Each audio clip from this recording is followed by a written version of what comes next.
वरून तुम्हाला आपल्या ह्या शरीराची किंमत माहिती आहे का रे किती आहे? या आपल्या पूर्ण शरीराची किंमत किती आहे तुम्हाला माहिती आहे का? नाही माहिती. बायपास नावाचं ऑपरेशन ऐकलंय कुणी? बायपास ऐकलंय ना?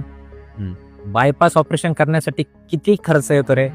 माझ्या माहितीप्रमाणे बायपास जर ऑपरेशन करायचं असेल एखाद्या माणसाचं तर कमीत कमी 7 ते 8 लाख रुपये लागतात एका बायपास ऑपरेशन करण्यासाठी. आणि काय असतं रे बायपास ऑपरेशन करणं म्हणजे?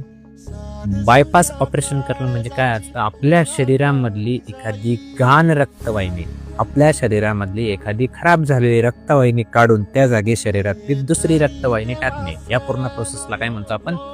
बायपास ऑपरेशन म्हणतो. आणि त्याचा किती खर्च सांगितलं त्यासाठी? 7 ते 8 लाख रुपये एका रक्तवाहिनी बदली करण्याची किंमत आहे. तुम्ही याच्यावरून विचार करा, तुमचं शरीर ज्याच्यामध्ये तुमच्या लाखो आणि हजारो रक्तवाहिन्या आहेत, मग तुम्ही विचार करा की तुमचं शरीर हे किती रुपये